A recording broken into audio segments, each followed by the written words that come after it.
You are home to your heart, a home that you need to keep safe and peaceful. So you can always come back to yourself, no matter how hard the day was. However, we are doing the exact opposite. We are looking for support and happiness in the external world. And when people or situations don't turn out as we imagined, we get hurt so much that we break our hearts in pieces. But that's where the Stoic philosophy comes as a rescue. Earlier, I used to think that Stoicism makes us heartless. But this book proved me wrong. I recently read The Everyday Stoic, where the author says that Stoicism is not about making you heartless, but rather about making your heart hurtless, by building mental toughness and awareness about oneself. And I want to share some of my favorite lessons from The Everyday Stoic by Naveen Gavrani, so you can also train your brain like a Stoic and become mentally so strong that nothing and no one can influence your feelings. Before we begin, I would appreciate if you like the video, so that you can help me to continue spreading the Stoic philosophy. If you're not subscribed, I recommend you to subscribe and activate the bell so that you don't miss any video. Shall we? 1. What about society? I would have started writing a fiction book by now, but the fear of what people would say is holding me back. I fear, what if people don't find it interesting? What if the story doesn't excite people? Or what if I am not a good fiction writer? The story has been in my mind for the past 2 months. Every now and then I imagine how the story will even be adopted as a movie too. But all my dreams come to a halt when I think of what people would say. But not anymore. Here is what the Everyday Stoic says. It never ceases to amaze me. We all love ourselves more than other people, but care more about their opinion than our own. The simple question here is, who do you love the most, your dreams or people's opinions? Who would you give a damn about on your deathbed? The dead dreams that you never worked to manifest? Or people whose opinions were so weak that even you don't remember what they said about you? Speaking from my experience, the death of your dreams hurts more than the opinion of those who are invisible to us. Your dead dreams will keep haunting you until you finally rest in your graveyard. In fact, your soul will die before your breathing stops. So stop thinking what others are thinking. Because let's accept that you are not a Kardashian who people will be discussing about. You are a random person on this huge planet. A planet where everyone is selfish enough to be consumed by themselves. So, you better stop giving so much priority to yourself and start focusing on what you want to achieve. Anything, be it a title of lady boss or a loving mother. 2. How long can you wait? You will never be happy or satisfied knowing that something is dying inside. That something is your biggest potential, something that you are capable of doing, dreaming and achieving. Naveen asks this question in this book that almost choked me. How long are you going to wait before you demand the best for yourself? I would say enough of reading, watching, and listening to all the self-improvement content. It's the time when you should take a pause and ask yourself, where are you heading? Are you demanding the best of yourself before you demand the best from God, universe, fate? We all have a big list of things that we would like to manifest for ourselves.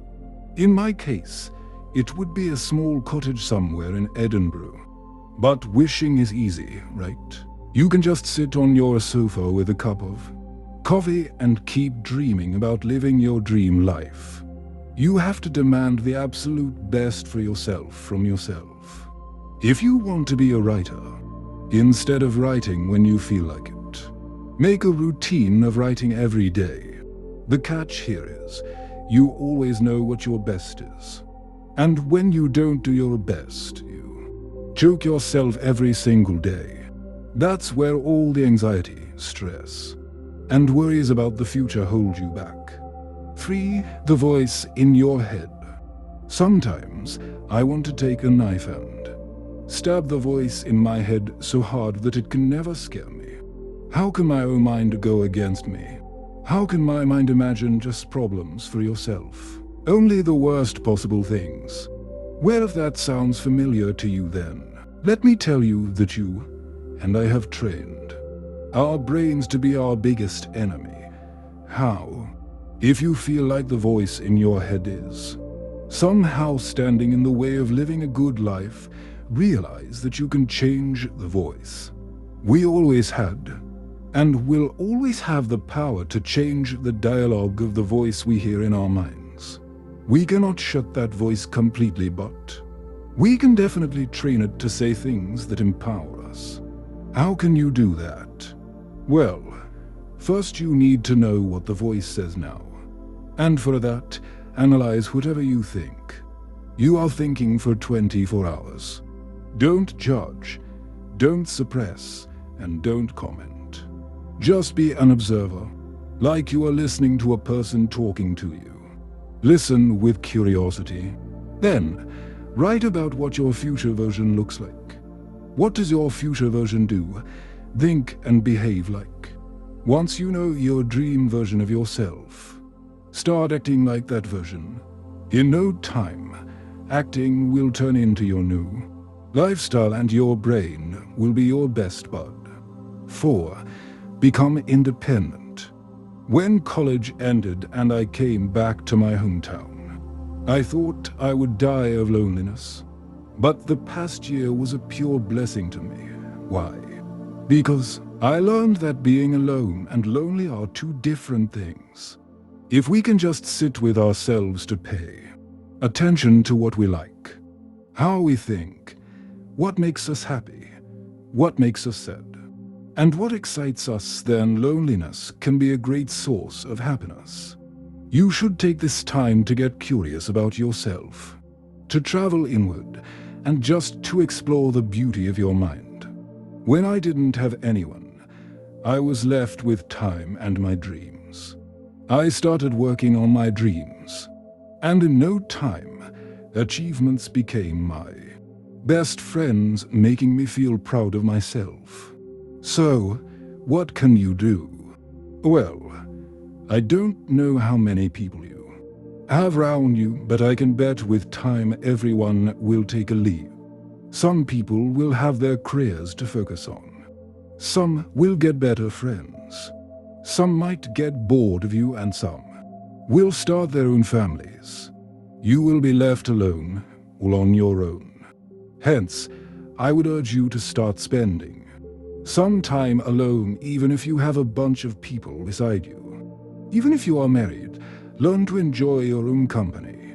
Don't become so dependent on your partner that you lose yourself. That's what the everyday Stoic says.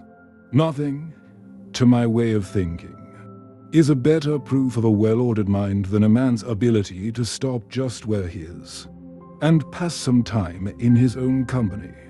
I hope you gain some mental clarity after watching this video, and I would definitely suggest you to watch my other videos for more life lessons. Every page has one Stoic wisdom that will help you to live every day with the mindset of a Stoic.